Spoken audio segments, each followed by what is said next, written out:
breaking news of Oscar De La Hoya and his father, stating that Charlo has earned a fight with Canelo and that Canelo Alvarez avoids the best black American fighters, which is why he is not the best pound-for-pound fighter in the world. That being said, this is so reminiscent to what boxing pound-for-pound #1 Terence Crawford had to say about Canelo Alvarez. However, before we go any further, here is exactly what Oscar De La Hoya and his father had to say about Canelo Alvarez. I want to see Charlo. I want to see, because I think Charlo just now earned his way to Canelo, like just now, you know, like Charlo's like one of those late bloomers that you know, he's a great champion. I love him. We built him. But there's fighters that kind of gain notoriety like later in your career. You know, you have to really establish yourself, and he's one of them. So right now is a perfect time to make that fight. If Canelo gets past plan, whatever happens, you know, I think he is, obviously. But I would like to see Benavidez. I think that's a great fight. I think that's a very dangerous fight. You know, guys like that. Crawford is the best pound-for-pound champion in the world today. He's very gifted, very talented. ¿Piensa que Canelo es el mejor libra por libra ahorita? No es el mejor libra por libra. Está llegando a eso, ¿ok? Hay muchos boxeadores más mejores que él, ¿ok? Pero se tiene que enfrentar para probar eso. ¿Okay? ¿Quién es el libra por libra ahorita? Hay varios. Yo no los quiero nombrar, pero hay varios boxeadores buenos. El día que yo vea a un boxeador que a mí me gusta, hasta le voy a apostar en contra de Canelo.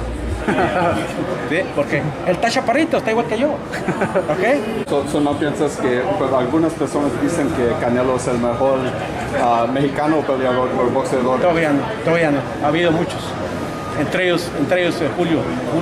Ha habido muchos, ¿sabes? Pero entre ellos todavía no se cuenta. Tal vez cuando se retire se puede decir algo. ¿Sí? Ahorita al tal le falta unos 2-3 años.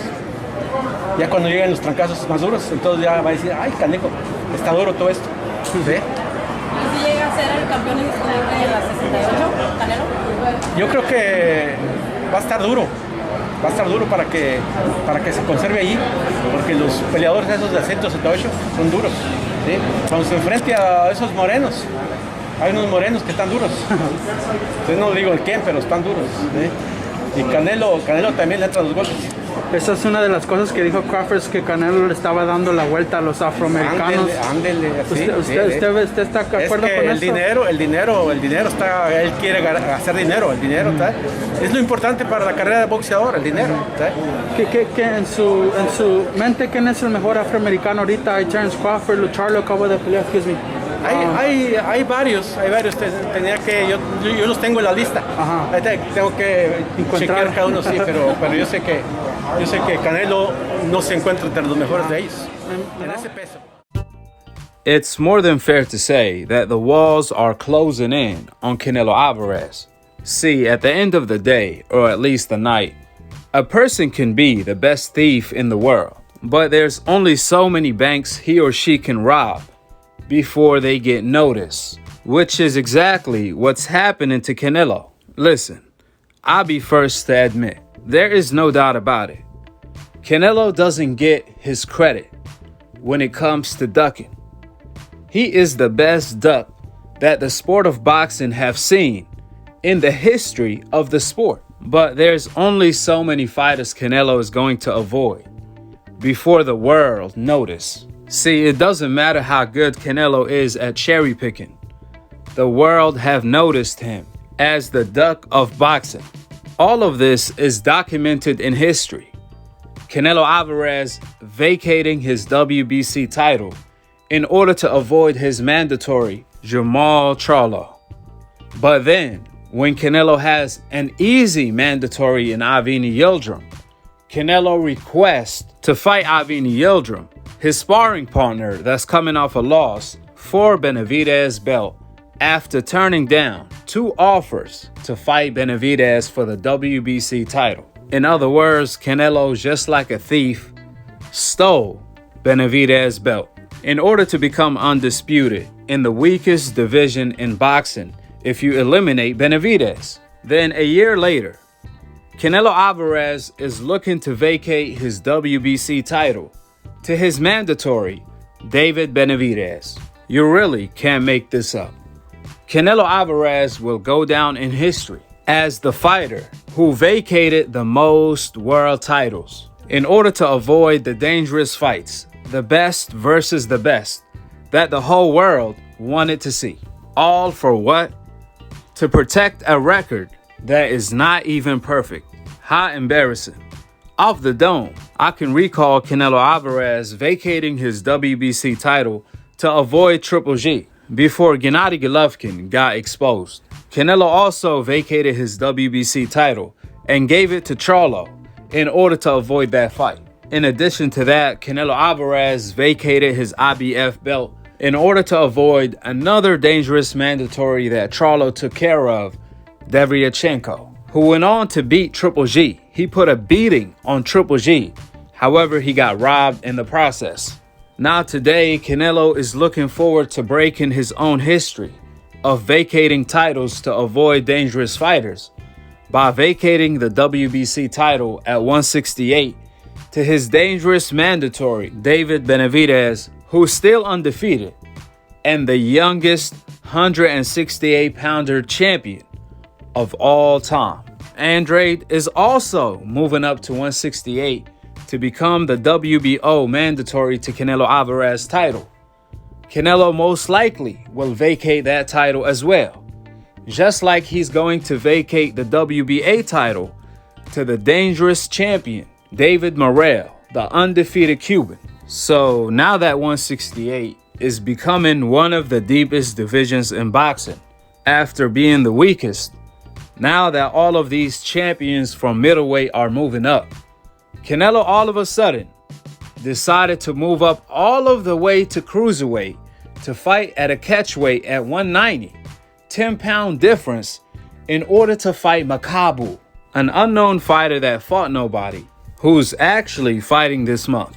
And his fight is not even televised. His fight is not even on television. This is who Canelo is looking to cherry pick. A fighter no one asked him to fight. A fighter who fought nobody and is only looking for a payday. This is the only time Canelo will fight a black fighter, is when they've been knocked out twice. He been knocked out once by a light heavyweight who's a B or C level fighter, Tony Bellew, which makes Makabu a Z level fighter. That's the only black fighters Canelo is willing to fight. B, C, or Z level fighters that have been knocked out cold before. Just look at Canelo's track record. Makabu, Daniel Jacob, Cricklin, they all have been knocked out cold before Canelo Alvarez fought them. And the ones Canelo fought that haven't been knocked out before, Lara and Floyd Mayweather, Canelo clearly lost to both. He robbed Lara and got embarrassed by Floyd.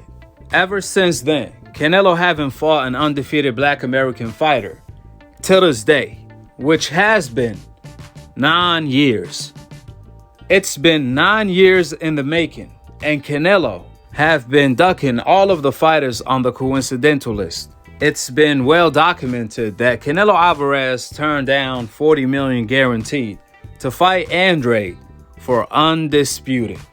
Canelo also vacated his WBC title to avoid Charlo and requested the WBC Witness Protection franchise. This is what Canelo legacy will be remembered as. Canelo will be remembered as the pioneer of the NBF Witness Protection franchise. Canelo will be remembered for creating the NBF League in the sport of boxing, which is exactly what Oscar De La Hoya and his father is pointing fingers toward, and stated that Canelo is not the best pound for pound because he avoids the best black American fighters who are the best in the sport of boxing. And that's a fact that has been proven statistically over the past century in the sport of boxing. If you don't believe me, just name your favorite fighter, and most likely they lost to a fighter on the coincidental list. And most likely that loss is their first loss when they were undefeated. See, this is why Terence Crawford is the best pound for pound, without any question. What Canelo accomplished today Crawford accomplished that 4 years ago. See, Crawford already became undisputed 4 years ago. See, Crawford has better wins on his resume than Canelo. Name me a Porter knockout on Canelo resume. All we can see is a Lara and a Triple G robbery. All we can see is Canelo vacating his WBC title to his dangerous mandatory Charlo. But did Crawford vacate his WBO title to his dangerous mandatory Sean Porter? I don't think so. Instead, he went on to KO a fighter that have never been stopped before. To put icing on the cake, Sean Porter had the best resume in boxing when Crawford stopped him, just like he stopped Kell Brook, Benavidez, Jeff Horn, Flex Diaz, Gamboa, and every fighter for the past 5 years. Crawford put him to sleep. But do you hear Crawford say, "Oh, I could fight whoever I want to fight"? Absolutely not. He's chasing, hunting Errol Spence, something Canelo will never do. Crawford put fear in Virgil Ortiz, but Crawford vouched to end his career if he steps up to the plate. Then Virgil, who's the same age as David Benavidez, said, "I'm not ready."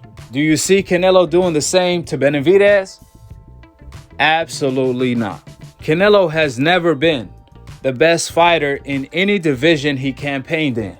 He simply cherry-picked his way into every single division by avoiding both the best Black American fighters and the best Mexican fighters. Truth be told, Canelo is not even top 3 pound for pound.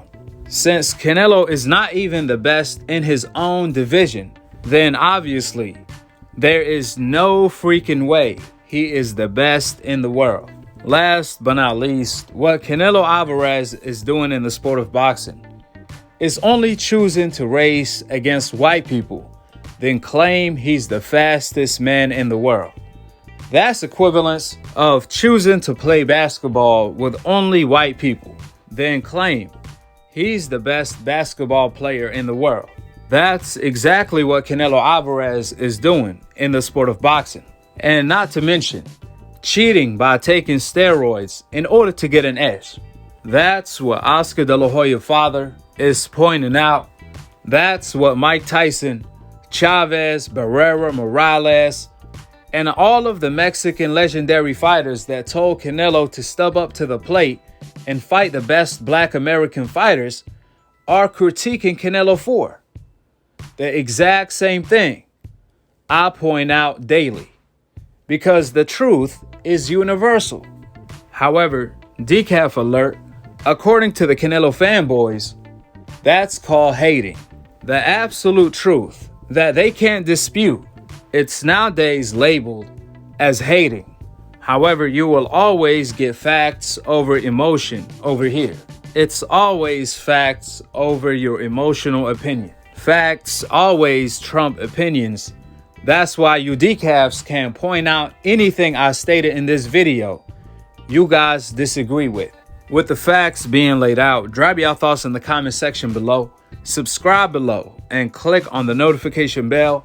I'ma let the pound for pound #1 Terence Bud Crawford take us out this time. But I want to ask your opinion on Canelo Alvarez. It seems like he's at a point where, people don't want to give him credit for anything. Now, granted, the last mandatory fight, people weren't happy with that. But he's fighting Billy Joe Saunders, and if he beats him, he is trying to fight Caleb Plant to unify 168. And people still looking past that, saying, well, he can't beat Jamal Charlo. Do you think that Canelo Alvarez is unbeatable at 168? Meaning, do you see anybody beating him at that weight class? My thing is, he shied away from Jamal Charlo and Demetrius Andre for a long time. And when you look at Canelo's career, it's like he's shying away from the black fighters. I think the black fighters is the ones that give him the most problems. Well, he fought Daniel Jacobs when people said that Danny was a big middleweight, and he beat him pretty easily. Right, but that wasn't the Danny that we all is accustomed of seeing. You know. But won't you credit Canelo for that? Maybe he was just that better than him. I gave Canelo all the credit in the world for being deadly. You know, I didn't take nothing away from him. You know, but I think, you know, at the point of time, you know, Boo Boo and Charlo was just as big a threat to him as he was to them. You know, but you know, Boo Boo been getting, you know, railroaded for a long time now. Yeah. He's been champion and nobody's been trying to fight him, so you know, it's a reason.